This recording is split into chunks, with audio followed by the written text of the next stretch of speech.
DRC.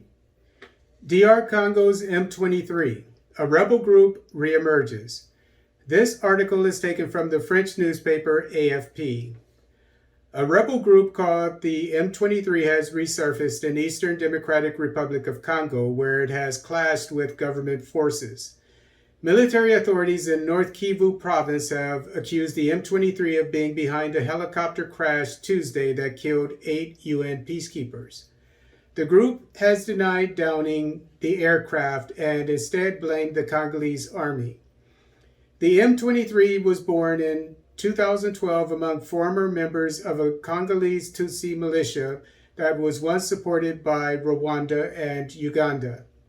The rebels had been incorporated in the Congolese army under a peace deal signed on March 23, 2009.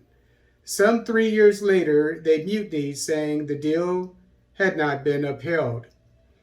They named their group the March 23rd Movement, from which M23 is derived. The organization is also called the Congolese Revolutionary Army. The M23 made the world headlines when it briefly seized DR Congo's eastern city of Goma in November 2012. But a year later, the group was defeated and forced out of the country by a joint UN and Congolese army offensive.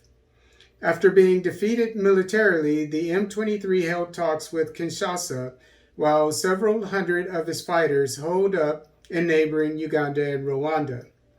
In late 2013 in Nairobi, the M23 and Kinshasa signed an accord that included provisions allowing former rebels to return as a step towards reintegration into civilian life.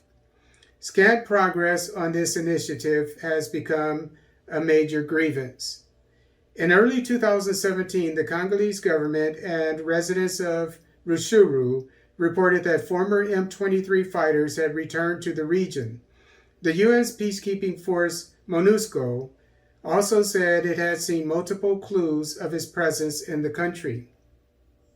The group made an armed comeback late November, accused of staging several raids on military positions around Rushuru on the edge of the Virunga National Park. On Monday, the Congolese army accused Rwanda of backing the M23 and claimed to have captured 2 of the country's soldiers in the combat zone. Kigali strongly refuted any involvement, saying the men were captured more than a month ago and were not part of its army.